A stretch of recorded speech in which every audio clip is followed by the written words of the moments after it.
और यकीन माने जब से मैंने ये खबर पढ़ी है मेरी टांगे कांप रही। क्यों? क्या हुई? अभी पता चले। अननोन गनमैन बांग्लादेश के अंदर एक्टिव हो गए हैं और आज दूसरा शिकार एनसीपी पार्टी का एक दूसरे बंदे के सर पे गोली लग चुकी है। सुनते जाइए। एक हसीना विरोधी नेता पर फायरिंग की गई है। एनसीपी के खुलना डिवीजन चीफ को गोली मारी। My God! एनसीपी नेता सिकदर के सिर में गोली लगी है। ये अगर आप सीधे सीधे लफ्जों में ये कहें तो एक और को टपका दिया गया है।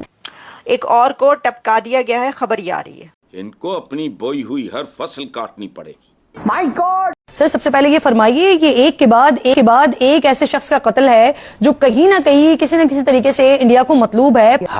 दोस्तों ये देखिए, NCP labour wing central leader shot in Khulna. A central leader of the labour wing of the national citizen party NCP, Mohammad Motaleb Sikdar. Hadi का नंबर तो पहले लगा है।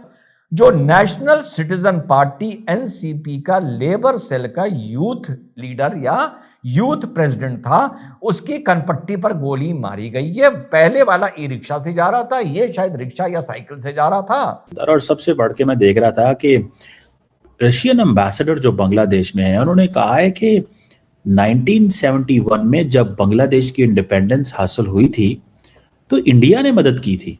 अब वो शक्तियां बोतल से, वो कहता है बोतल से जिन बाहर आ गया, वो शक्तियां हैं जो अब निकल गई हैं और यूनुस इनको कंट्रोल नहीं कर पा रहा। सो ये जो रशिया है वो चाहता है कि ढाका और दिल्ली की टेंशन्स कम हो। जो बांग्लादेश के होम एडवाइजर हैं, उन्होंने कहा है कि जी हादी उस्मान का जो किलर है वो उसकी लोकेशन का हमें नहीं पता, लेकिन वो इंडिया नहीं गया। कि उनका सॉफ्टवेयर अपडेट हो गया, क्योंकि हमारे जो आर्मी चीफ उपेंद्र द्विवेदी जी, उनकी जब कॉल हुई बांग्लादेश आर्मी चीफ के बाद में, उसके बाद में ये तेवर तो बदल रहे हैं।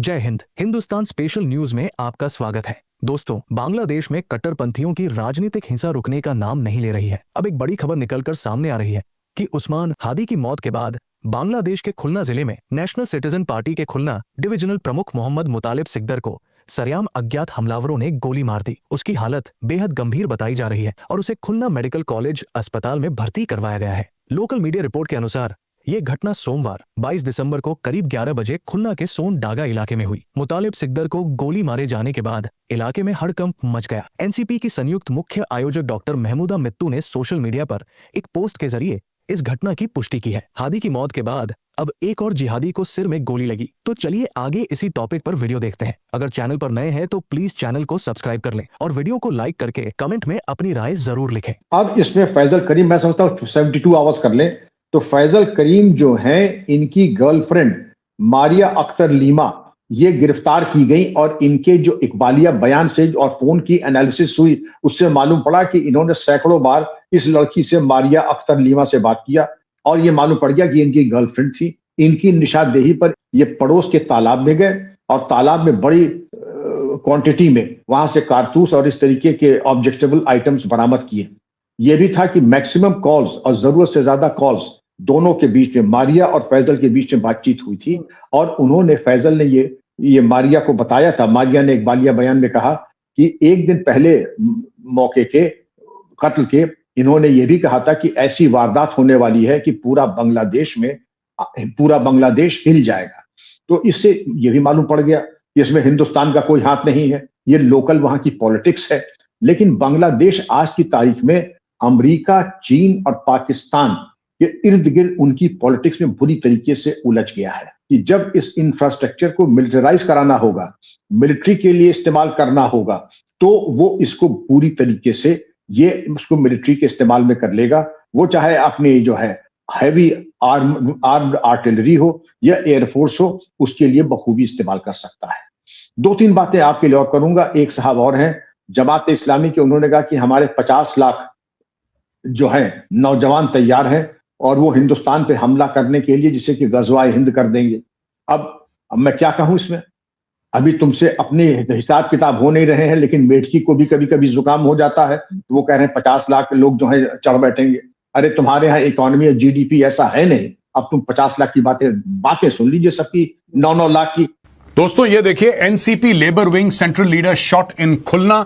अ central leader of the labour wing of the national citizen party NCP, Mohammad Motaleb Sikdar, age 42, was shot in Khulna around 11:45 a.m. today, Monday, the incident took place at a house in the Sona Danga area of the city. Saif Nawaz, an organizer of the NCP's Khulna Metropolitan Unit, told Pratham Alo that Motaleb Shikdar is a central organizer of the party's labor body, Jatiya Shramik Shakti, and divisional convener for the body in Khulna. दोस्तों, ये जो बात कर रहे हैं ना Pratham Alo की, Pratham Alo वही मीडिया हाउस है जिसमें आग लगाई थी इन्होंने 3 दिन पहले.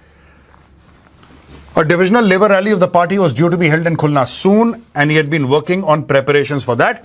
He was rushed to the Khulna Medical College Hospital in critical condition.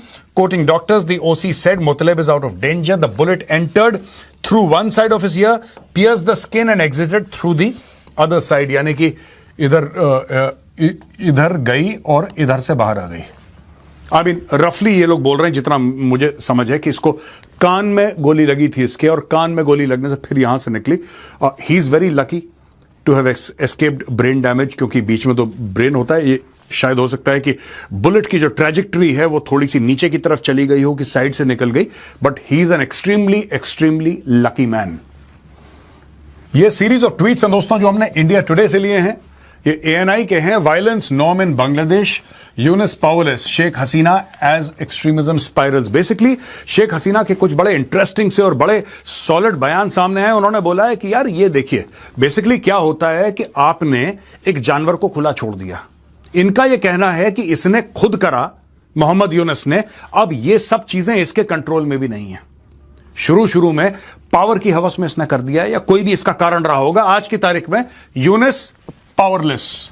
ये कहती है कि यूनुस का खुद के बस का नहीं है, ये भड़का रहा है लोगों को, जो भी कर रहा है, लेकिन ये इनको कंट्रोल नहीं कर सकता. अब वो शक्तियां बोतल से, वो कहता है बोतल से जिन बाहर आ गया, वो शक्तियां हैं जो अब निकल गई हैं और यूनुस इनको कंट्रोल नहीं कर पा रहा. According to Sheikh Hasina, in an email interview with news agency ANI, Hasina said that the killing of radical student leader Sharif Osman Hadi and the unrest that followed exposed what she described as lawlessness under the interim dispensation. She claimed the situation had deteriorated since her ouster and warned that continuing violence was destabilizing Bangladesh internally while straining ties with neighboring countries, particularly India. अब ये कह रही है कि मेरे जाने के बाद, यानी कि 5 अगस्त 2024 जब इनका तख्ता पलट हुआ था और ये भाग के भारत आई थी, उसके बाद कहती है कि law and order situation Bangladesh में डेटोरिएट हो रही है. Which is true by the way. इतनी बात तो सच है कि उसके बाद बांग्लादेश का मानो कि बेड़ा ही गर्क हो गया और लोग सड़क में घूम रहे हैं, मॉब्स घूम रहे हैं, कोई पार्लियामेंट के अंदर तोड़फोड़ कर रहा है, कोई कहीं न्यूज़पेपर में आग लगा. दुनिया भर की चीजें बांग्लादेश में हो रही हैं. ऐसा लगता है कि that nation Bangladesh, which was once known as one of the leading manufacturers and exporters of textile to the world, मुझे ऐसा लगता है एक जमाने में बड़ा फेमस था बांग्लादेश का ये टेक्सटाइल और बांग्लादेश का फलाना कपड़ा, वो फ्री फॉल में है. कोई उसमें जैसे कि ब्रेक्स नहीं है.